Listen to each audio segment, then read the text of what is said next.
आपको प्रत्येक को बाहुल्य रूपे आशीर्वाद करंतु। आज जो प्रसंग रे आम आलोचना करिबा प्रसंगर शीर्षक होची नारी ना छुरी। नारी ना छुरी आज गोटे गुरुत्वपूर्ण प्रसंग आम आलोचना करिबा। आदि पुस्तक तार 3 पर्व 17 पद जो आम देखू से लिखा जाए आउ से आदम को कहले जो वृक्षर फल खाइबा विषय आमे तुमको आज्ञा देइथिलु ता खाइबो नहीं। तुम्हें अपना भार्यार कथा शुणी ता खाइअछ एणु तुम्भ सकाशे भूमि शापग्रस्त है। तुम्हें जावत जीवन क्लेश तहिरु भक्ष्य पाइब। ए स्थान में देखू जे हबांक पाए बा आदमंक पाए या ठारू दुखर विषय कौन हो पारे। और विशेष करी जड़े स्वामी जीवन सबुठारु कष्टकर विषय जे जेतेबेले स्त्री कथा से शुणी परमेश्वर निषेध करथिबा कार्य से करिसंती। से तांको स्त्री को संपूर्ण भाव में विश्वास करिसंती और तांको द्वारा से प्रभुंक ठारू दंड पाइछंती। एठा में देखू तुम्हें अपना भार्यार कथा शुणी ता खाइअछ तुम्हें शुणिअछ। इस तरह में देखू जे परमेश्वर हबांकर एही कार्य सकाशे जहाँ प्रभु मना करथिले से फल खाइबा सकाशे आदम मध्य कष्ट पाउछंती हबा मध्य कष्ट पाउछंती। हुए तो हबा को तांकर जीवन व्यापी कथा शुणिबा पई पड़िथिबो चारिआडे जे यांक सकाशे एई समस्याटी देखा जाइथिला। आमे जानू जे हबा एते मंद नथिले तांको विषय कोनोसी मंदता लिखा जाए नाही किंतु से कौन होते प्रवंचित होते आउ शैतान तांको प्रतारणा करथिला। तार फलस्वरूप से कष्ट पाई से तांको स्वामी को से फल खाइबा पाई उत्साहित करथिले। एठी हमें देखू जे ए पापटा जते सरल और साधारण देखा जाउछि किंतु तार परिणति सेते सरल और साधारण नथिला। ए कथा बुझिबा पाई पड़िबो जेतेबेले विशेष करी भौणी माने अपना स्वामी मान को परामर्श देवाई बाहर से समय अति जत्नवान होगा दरकार जे मोर यही परामर्श द्वारा मोर स्वामी दुर्नाम आसी पारे कि मोर यही परामर्श द्वारा मोर स्वामी कष्ट देकी जाई पारंती कि एटा बुझिबा निहाती निहाती आवश्यक रही। नचेत परवर्ती समय बहुत कष्ट मध्य दी जीवा पई पड़ी पारे। एटा होची हबांक कथा माने जने नारी कि प्रकार अपना स्वामी पाए कष्टदायी हो पारे ताहा में देखुछु। यदि आप देखिए प्रथम राजावली तार 21 पर्व आउ तार 25 पद जब आम पढ़ा से आउ गोटे विषय लिखा जेपरि ए आहाब अपना भार्या इसाबेल द्वारा प्रवर्तित हो सदाप्रभु दृष्टि रे मंद कर्म करबा पाए अपना को विक्रय कले सेपरि आउ केही करिबो नाही। एठार में आउ गोटे घटना देखुछु जे आहाब राजा से इसाबेल कथारे प्रवर्तित हेले और लिखा जाउछि अपना स्त्री निकट से विकृत हेले। माने केते बड़ विषय देखंतु आमे स्त्री मान को ठारू केते सचेतन और सावधान हेबा दरकार। माने आहाब उनको विषय लिखा जाउछि एमिति को स्वामी हो पारे जे अपना स्त्री हस्तरे विकृत होई जा परमेश्वर को दृष्टि मंद ताहा करिथिबो। मु एथि पय कहूछि जे आहाब हुए तो एते खराब लोक ही नथिबे किंतु अपना स्त्री रो इन्फ्लुएंस आसिकी से प्रकार कार्य गुड़ा से करिथिबे। मु कहिबा पय चाहे प्रिय भौणी माने आपण मानकर गोटे गोटे पदक्षेप गोटे गोटे कार्य आपण को स्वामी पाए अभिशाप आनी पारे दुर्नाम आनी पारे समस्या आनी पारे हुए तो से समाज रे लोकलज्जा मध्य पाई पारंती। तेणु आपण मान को बहुत केयरफुल है कि आगो को जीवा पाई पड़िबो। एथि पे मु कहूछि मु महिला मान को उपेक्षा करबा पाई बा लज्जा देबा पाई कहू नै किंतु गोटे परिवार रो गुरुदायित्व गुडा को महिला मान को पर रहिथिबारु आमे से विषय रे अधिक सचेतन हेबारो आवश्यक रहिछि। आमे जेहेतु एक पुरुष प्रधान समाज रे बास करूछु ता सत्य मध्य महिला मान को यथेष्ट भूमिका रही अपना स्वामी जीवन रे ଆପଣ କିଭଳି ଭାବରେ ତାଙ୍କୁ ପ୍ରବର୍ତ୍ତାନ୍ତି ଆଉ କ'ଣ କରିବାକୁ ପ୍ରବର୍ତ୍ତାନ୍ତି ତା ସବୁଠାରୁ ବଡ଼ ବିଷୟ ଅଟେ। ଯଦି ଆମେ ଦେଖୁ ହିତୋପଦେଶ ତାର 31 ପର୍ବ ତାର 11 ପଦ, ସେ ଗୋଟେ ସୁନ୍ଦର ପଦ ଲେଖାଯାଏ, ତାର ସ୍ୱାମୀର ହୃଦୟ ତାହାଠାରେ ନିର୍ଭର କରେ, ପୁଣି ତାହାର ଲାଭର ଅଭାବ ହୁଏ ନାହିଁ। ଗୋଟେ ଗୁଣବତୀ ସ୍ତ୍ରୀ ବିଷୟରେ ଲେଖିଲା ବେଳକୁ ଆମେ ହବାଙ୍କ ବିଷୟ ଦେଖିଲୁ। ମୁଁ କହୁଥିଲି ହବାଙ୍କ ବିଷୟ କୌଣସି ଖରାପ ବିଷୟ ଲେଖାଯାଏ ନାହିଁ, କିନ୍ତୁ ସେ ପ୍ରବର୍ତ୍ତିତ ହୋଇଥିଲେ। ଶୈତାନ ତାଙ୍କୁ ପ୍ରବର୍ତ୍ତାଇଥିଲା ଆଉ ସେ ଶୈତାନର ଭଣ୍ଡାମିରେ ସେ ପଡ଼ିଥିଲେ। ଆଉ ଏଇଠି ଆମେ ଜିଜେବେଲ ବିଷୟ ଦେଖୁଛୁ, ସେ ଆପଣା ସ୍ୱାମୀଙ୍କୁ ଭୁଲ କାର୍ଯ୍ୟ କରିବା ପାଇଁ ସେ ଅବାଟକୁ ନେଉଛନ୍ତି। ଆଉ ଏଇଠି ଆମେ ଦେଖୁ ଗୋଟେ ଗୁଣବତୀ ସ୍ତ୍ରୀଙ୍କ ବିଷୟରେ, ଯାହାଙ୍କ ବିଷୟରେ ଲେଖାଯାଉଛି ଯେ ତାହାର ହୃଦୟ ତାହାଠାରେ ନିର୍ଭର କରେ। ଭାବି ଦେଖନ୍ତୁ ଗୋଟେ ସ୍ତ୍ରୀ କେତେ ଗୁରୁତ୍ୱପୂର୍ଣ୍ଣ ଅଟନ୍ତି ଗୋଟେ ପରିବାରରେ, ଯେ ତାର ସ୍ୱାମୀ କ'ଣ କରନ୍ତି, ତା ଉପରେ ନିର୍ଭର କରନ୍ତି। ଆଉ ସେ କ'ଣ କରନ୍ତି, ଆପଣ ସ୍ୱାମୀର ଲାଭର କାରଣ ହୁଅନ୍ତି। ଆଉ ଯଦି ଆମେ 26 ପଦ ଦେଖିବା, ହିତୋପଦେଶ ତାର 31:26, ସେ ଜ୍ଞାନରେ ଆପଣା ମୁଖ ଫିଟାଏ, ତାର ଜିଭାରେ ଦୟାର ବ୍ୟବସ୍ଥା ଥାଏ। ମାନେ କେତେ ଗୁରୁତ୍ୱପୂର୍ଣ୍ଣ ବିଷୟ। ଯେତେବେଳେ ମହିଳାମାନେ ବା ମା ମାନେ ବା ସ୍ତ୍ରୀ ମାନେ ସେମାନେ ଯେତେବେଳେ ମୁଖ ଫିଟାନ୍ତି, ସେମାନେ କିଭଳି ଭାବରେ ଜ୍ଞାନ କଥାର ମୁଖ ଫିଟାଇବା କଥା, ଅବାନ୍ତର ଅଦରକାରୀ ବିଷୟ ଗୁଡାକ କହିବା କଥା ନୁହଁ। ଯଦି ଆମେ ଦେଖିବା ପିଲାତଙ୍କ ସ୍ତ୍ରୀଙ୍କ ସମ୍ପର୍କରେ, ତାହା ମଧ୍ୟ ଅତୀବ ଗୋଟେ ଆଶ୍ଚର୍ଯ୍ୟର ବିଷୟ ଅଟେ। ପିଲାତ ଏତେ ଭଲ ଲୋକ ନଥିଲେ। ଆମେ ଯଦି ଲୁକ ତାର 13 ପର୍ବ ଦେଖିବା, ସେଠି ପିଲାତଙ୍କ ବିଷୟରେ ଯାହା ଲେଖାଯାଉଛି, ସେଠୁ ଆମେ ଜାଣିପାରିବା ସେ କି ପ୍ରକାର ଏକ ବ୍ୟକ୍ତି ଥିଲେ, ଆଉ କିପରି ସେ ଲୋକମାନଙ୍କ ପ୍ରତି ଅତ୍ୟାଚାର କରୁଥିଲେ, ତାହା ଆମେ ଦେଖିବାକୁ ପାଉଛୁ। ଲୁକ 13 ପର୍ବ ତାର 1ମ ପଦ ପଢିଲେ ଆମେ ଜାଣିବା, ସେହି ସମୟରେ କେତେକ ଲୋକ ଆସି ପିଲାତ ଯେଉଁ ଗାଲିଲୀୟ ମାନଙ୍କ ରକ୍ତ ସେମାନଙ୍କ ବଳି ସହିତ ମିଶ୍ରିତ କରିଥିଲେ, ସେମାନଙ୍କୁ ସେ ବିଷୟରେ ତାହାଙ୍କୁ ଜଣେଇଲେ। ମାନେ ପିଲାତ କେତେ କ୍ରୁଏଲ ଲୋକ ଥିଲେ। ଏ ପ୍ରକାର ଏକ ବ୍ୟକ୍ତି ଜଣକ ଯାହାଙ୍କ ବିଷୟରେ ଆମେ ପଢୁଛୁ, କିନ୍ତୁ ତାଙ୍କର ଏଇ କ୍ରୁଏଲ ଲାଇଫଟାର ଜୀବନରେ ତାଙ୍କର ସ୍ତ୍ରୀଙ୍କର ମଧ୍ୟ ଏକ ଉତ୍ତମ ଭୂମିକା ରହିଛି।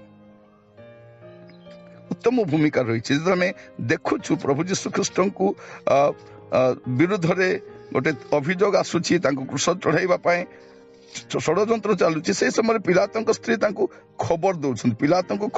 ଆପଣ ଦେଖିବେ ମାଥ୍ୟୁ ତାର 27 ପର୍ବରେ ଲେଖାଯାଉଛି, 27 ପର୍ବ ତାର 19 ପଦରେ, ଆଉ ସେ ବିଚାରାସନରେ ବସିଥିବା ସମୟରେ ତାଙ୍କ ସ୍ତ୍ରୀ ତାହାଙ୍କ ପାଖକୁ କହି ପଠାଇଲେ, ଏଇ ଧାର୍ମିକ ଲୋକଙ୍କ କଥାରେ ତୁମେ ଆଦୌ ହାତ ଦିଅ ନାହିଁ, କାରଣ ତାହାଙ୍କ ଯୋଗୁଁ ମୁଁ ଆଜି ସ୍ୱପ୍ନରେ ବହୁତ କଷ୍ଟ ପାଇଅଛି। ଭାବି ଦେଖନ୍ତୁ, ଯୋଉ ବ୍ୟକ୍ତି କାହାରିକୁ ଡରେ ନାହିଁ, କିନ୍ତୁ ତାଙ୍କ ସ୍ତ୍ରୀଙ୍କର ଗୋଟିଏ ଉପଦେଶ ତାଙ୍କର ସ୍ୱାମୀଙ୍କର ବିଚାରକୁ ବଦଳାଇ ଦଉଛି। ଆଉ ଏଠୁ ଆମେ ଜାଣିପାରୁଛୁ ଯେ ପିଲାତଙ୍କ ସ୍ତ୍ରୀ ତାଙ୍କ ସ୍ୱାମୀ, ଯଦିଓ ଇଏ ଶାସନକର୍ତ୍ତା ଅଟନ୍ତି, କିନ୍ତୁ ତାଙ୍କ ସ୍ତ୍ରୀ ତାଙ୍କ ସ୍ୱାମୀଙ୍କର ସମସ୍ତ ଗତିବିଧି ପ୍ରତି ଦୃଷ୍ଟି ରଖିଥିଲେ। ଏଟା ଅତି ପ୍ରଭାତ ସମୟର କଥା, କିନ୍ତୁ ସେ ରାତି ସାରା ଶୋଇନାହାନ୍ତି, ଆଉ ସାଙ୍ଗେ ସାଙ୍ଗେ ସେ ଖବର ପଠାଉଛନ୍ତି। ସେ ଆମେ ଦେଖୁ ଏଇଠି, ଯଦି ଆମେ ଲୁକ ତାର 18 ପର୍ବ 28 ପଦ, ଜହନ 18 ପର୍ବ 28 ପଦ ଦେଖିବା, ସେଠି ଆମେ ଜାଣିପାରିବା ପ୍ରାତଃ କାଳ ସମୟଟା, ସେଟା ଅତି ଭୋର ସମୟରେ ସେ ତାଙ୍କୁ କହିକି ପଠାଉଛନ୍ତି, ଦେଖ ତୁମେ ସାବଧାନ ହୁଅ, ଏ ଲୋକଙ୍କ ପ୍ରତି କିଛି କର ନାହିଁ। ମୁଁ କାହିଁକି କଥା କହୁଛି, ଗୋଟେ ନାରୀ ସେ ଛୁରୀ ଭଳିଆ ମଧ୍ୟ ହେଇପାରେ। ଆଉ ଛୁରୀ ଦିଟା କାମରେ ଆସେ, ଗୋଟେ ନଷ୍ଟ କରିବା ପାଇଁ ଆଉ ଗୋଟେ ଭଲ କାମ କରିବା ପାଇଁ ମଧ୍ୟ ଆସେ। କିନ୍ତୁ ଏଇଠି ଆମେ ଦେଖୁ ଯେ ତାଙ୍କର ଏ କାର୍ଯ୍ୟ ତାଙ୍କ ସ୍ୱାମୀଙ୍କୁ ଗତିବିଧିକୁ ବଦଳାଇ ଦଉଛି। ଆମେ ଦେଖୁଛୁ ଜହନ ତାର 18 ପର୍ବ 28 ପଦ ପଢିଲା ବେଳକୁ ଆମେ ଜାଣିପାରିବା ସେଇ ସମୟରେ ତାଙ୍କ ଉପରେ କି ପ୍ରକାର ତାଙ୍କର ପ୍ରଭାବ ଅଛି। ପିଲାତ ବସି ବିଚାର କରିବା ପାଇଁ ଯାଉଛନ୍ତି, ଆଉ ସେଇ ସମୟରେ ତାଙ୍କ ସ୍ତ୍ରୀ ତାଙ୍କୁ କହି ପଠାଉଛନ୍ତି, ଆଉ ସେ ତାଙ୍କ କଥା ମଧ୍ୟ ମାନୁଛନ୍ତି। କିନ୍ତୁ ଯଦି ଆମେ ହେରୋଦଙ୍କ ବିଷୟରେ ଦେଖିବା, ହେରୋଦଙ୍କ ବିଷୟରେ ଭିନ୍ନ ଲେଖାଯାଏ। ଲୋକମାନେ ମଧ୍ୟ ଯୀଶୁଙ୍କୁ ଉପେକ୍ଷା କରୁଛନ୍ତି, ଯୀଶୁଙ୍କ ବିରୁଦ୍ଧରେ କଥା କହୁଛନ୍ତି, ଆଉ ହେରୋଦ ମଧ୍ୟ କଥା କହୁଛନ୍ତି। କାରଣ ହେରୋଦଙ୍କ ଜୀବନର କଥା ଆମେ ଭିନ୍ନ ଭାବରେ ଦେଖୁ। ତାଙ୍କ ଉପରେ ସ୍ତ୍ରୀ ଲୋକର କୌଣସି ଉତ୍ତମ ପ୍ରଭାବ ନଥିଲା। କହିବାର ଉଦ୍ଦେଶ୍ୟ କ'ଣ ଅଟେ? जे आज भौणी मान को कहवाई चाहे आपण अनुभव करंतु रियलाइज करंतु जे आपणकर स्वामी प्रति आपणकर रेस्पॉन्सिबिलिटी केते अछि केते बड़ रेस्पॉन्सिबिलिटी आपण मान रही आईटा तुलेवा समय आप जत्नवान हेबा दरकार। अनेक थर आम देखू जे स्वामी माने स्त्री को कथा शुणती ना कि केतोटी गुरुत्वपूर्ण विषय गुड़ाक आप अनुमान करेंगे आप जहाँ कहे से अक्षर अक्षर करेंगे। हितोपदेश 18 पर्व 21 पद लिखा जाए मरण और जीवन जीवार अधीन जो माने ताकू भल जानती से माने ताहार फल भोगिबे। तेणु मु कहवाई चाहे ज्ञान रे अपना मुख को आपण फिटातु ज्ञान कथारे जहा द्वारा आपणकर परिवार आपणकर स्वामी मर्यादा बढ़िबो पुणी आपणकर सुनाम मध्य बढ़िबो। ए दिगरे जत्नवान हेबा दरकार। आमे पढ़ुथिलु हितोपदेश 31:11 रे तार स्वामी हृदय ताहार निर्भर करे पुणी ताहार लाभर अभाव हुए ना। 26 पद आमे देखुथिलु से ज्ञान रे अपना मुख फिटाए तार जीवारे दयार व्यवस्था थाए। तेणु मु प्रिय भौणी मान को आज कहवाई चाहे प्रिय माँ मान को आज कहवाई चाहे आपण केते जत्नवान हेबा उचित केते जत्नवान हेबा दरकार। से दिन जदि हवा टिके जत्नवान ही थांते ए प्रकार गोटे सैड स्टोरी तांको लाइफ रे आसी न थांता। आदम तांको स्त्री को ऊपर संपूर्ण विश्वास कले आउ तांको कथारे निर्भर करिबा द्वारा बहुत बड़ दंड प्रभु कठर पाइले। एपरिकी हवा मध्य जीवन काल मध्य जो मन पड़ुथिबो बा लोक मान तांको कहूथिबे तांको केते कष्ट लागुथिबो। गोटे साधारण कथाटीए शैतान कथा माने टिके फल खाइबा द्वारा केते बड़ तांकर जीवन रे विपत्ति आसिला एटा से माने परवर्ती समय बुझिथिबे। तेणु मु कहिबा पई चाहे भौणी मान को आपण केते जत्नवान हेबा दरकार। आहाबंकर अवस्था में जानू जे जिसेबल केमिति अपना स्वामी को से अबाट को नहीं थिला आ गुणवती स्त्री मध्य रही से किपर अपना स्वामी निमंते आशीर्वाद कारण मुकुट स्वरूप हो पारे। पिलातों स्त्री को कथा में देखुथिलु जदियो पिला तो भल लोक नथिले किंतु तांको स्त्री तांकर समस्त कार्यकलाप उपरे से ध्यान दउथिले तांको समस्त कार्यकलाप उपरे तांकर अति तीक्ष्ण दृष्टि थिला। तेणु से तांको कहि पठाउछन देखो ए जने धार्मिक व्यक्ति तांकर प्रति किछि करो नाही। भौणी मान आपण मान कहवाई चाहे आपण माने मध्य आपन स्वामी समस्त गतिविधि को लक्ष्य करंतु जेतले से कोनसे अन्याय कोनसे दुर्नीति कोनसे भ्रष्ट कार्य अबाटर जीवा समय आपण तांको तागिद करि पारिबे। प्रभु आपन आशीर्वाद करंतु आपन गुरु दायित्व को आपन बुझंतु आपन रेस्पॉन्सिबिलिटी बुझंतु कारण आपन हस्त रे बहुत किछि रहिछि। प्रभु आपण मान को सहाय्य करंतु जेपरि आपन प्रार्थना जीवन द्वारा आ प्रभु का वाक्यर परामर्श द्वारा आपन स्वामी को आपन गोटे धार्मिक जीवन आप प्रदान करें गोटे आध्यात्मिक जीवन आप पारे से दिगरे आप जत्नवान होगा दरकार। मु पदे आपण प्रार्थना करने चाहे आज प्रसंग जदि टे कष्टदाय शुणा समय नारी ना छुरी आपड़ कि भाव में आपण स्वामी आशीर्वाद जनक हो पारे से दिगरे चिंता करूँ। अनेक थर कौन भौणी मैंने जानी शुणी अपना स्वामी को बाटे ठेली दियंती अन्य को प्रतिशोध नापी अन्य को कष्ट देवाई आ निजर इच्छा पूरा करने किंतु ता द्वारा जे आपन स्वामी दुर्नाम हेबो पुणी लोकलज्जा हेबो आ परवर्ती समय अनुताप करबा समय गुड़े क्षति मध्य हेतिबो।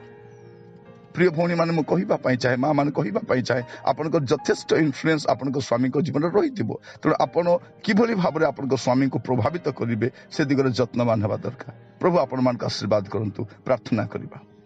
अनुग्रहकारी पिता परमेश्वर आपको धन्यवाद दूची प्रभु आपण कथा वाक्य द्वारा कथा आपको धन्यवाद दूची करुणामय परमेश्वर आपण नाम स्तुति हो प्रशंसा हो आदर हो गौरव हो राजा। आज मु प्रत्येक भौणी मान माँ मान प्रार्थना करे प्रभु गोटे गुरु दायित्व नहीं प्रभु अपना स्वामी को सत्मार्ग आने अपना पिला मान को सत्मार्ग आने परिवार सुनाम गोटे कारण होगापाई साहाय्य कर प्रभु से जेपरी अपना स्वामी दुर्नाम कारण न होती से कौन भूल कार्य ठेली न दियंती से कथार पड़ी स्वामी मैंने जब कौन भूल कार्य न करती एथिपाई से जत्नवान हो पारे एथिपाई साहाय्य कर करुणामय परमेश्वर आपन प्रार्थना शुणी धन्यवाद दिए प्रत्येक भौणी मान को माँ मान को आप दास भाव आशीर्वाद करुच्ची प्रभु परिवार मंडलीर अनुष्ठान देश निमंते प्रभु गोटे गठनमूलक कार्य करने भौणी मान को जाग्रत भाव उठाओ प्रभु गोटे जाग्रत प्रहरी तुल्य से आगक आसीपारे एथिपाई अनुग्रह कर प्रार्थना शुणी आपको अशेष धन्यवाद आशीर्वाद दिए। प्रार्थनाटी मोर प्राणर प्रिय जीशुଙ୍କ नामରେ मागिली राजा, आमीन आमीन। प्रभु आपण मान आशीर्वाद करंतु। आज अध्याय आपण जड़ित होइतिबार धन्यवाद दिए। प्रभु आपण मान सहित कढ़ाई नियंतु। आगामी समय नुआ अध्याय जड़ित हवा परिवार समाचार स्थल पर्यंत विदाई दियंतु। प्रभु रे स्थिर रुहंतु। नमस्कार नमस्कार।